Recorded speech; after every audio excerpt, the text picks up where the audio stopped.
This is a story about two control dams like this one, two weirs, 3 locks, 1 swing bridge, and a riot, all on one short stretch of the Rideau River.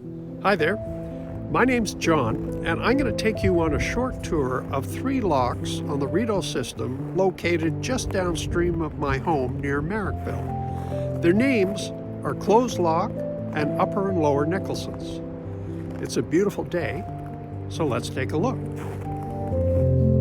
This is Clowes Lock, and ParksCanada's map shows you where it's located in between Merrickville and Kempville, just south of Ottawa.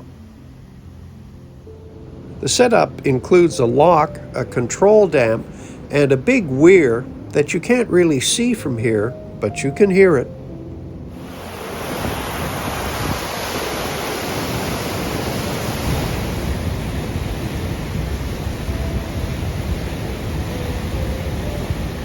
The entrance to the next lock, Upper Nicholsons, is very close by at that point of land.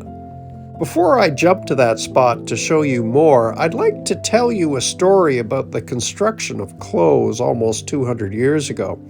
It didn't go that smoothly. The story about the riot at Clowes Locks goes back to the late 1820s, when the locks were under construction. Local contractors were using immigrant Irish labor to do the work, and a local landowner one day noticed that wood had disappeared from his property. He suspected the Irishman and called upon the local sheriff to come and make some arrests. Well, the sheriff was in Brockville, which is about 50 kilometers away. He arrives on the scene and decides he needs backup. So he goes back to Brockville, swears in a dozen deputy sheriffs, and reappears.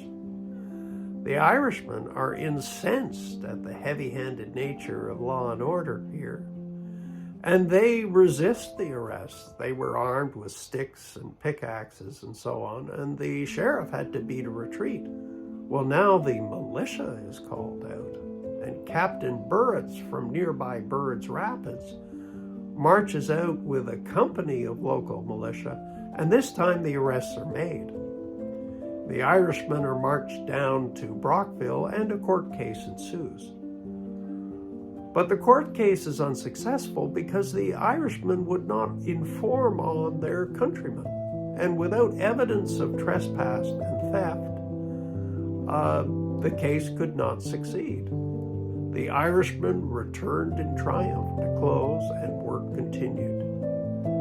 Now, I'm not sure if the landowner ever got any money, but the locks did get built. And I'm going to take you now to Nicholsons Locks to show you the wonderful engineering there. And at the end of the video, I'll spend a moment to show you McGuigan Cemetery, where the pioneers in this area of Eastern Ontario are buried, including some of the Irish workers on the canal. It's a different, overcast day, and I've jumped to that point of land that I mentioned before. There's a lot to see here with a control dam, another big weir, and off in the distance upstream, Clowes Lock, where I've come from, with a weir on the left and the lock on the right. This is a great spot for wildlife, and I've actually seen river otters here.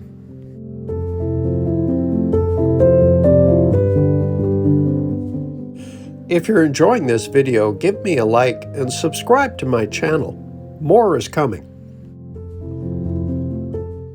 I've walked down to the swing bridge at Upper Nicholsons, and before I keep going, I'm going to show you where I came from. We're on our way now to Lower Nicholsons.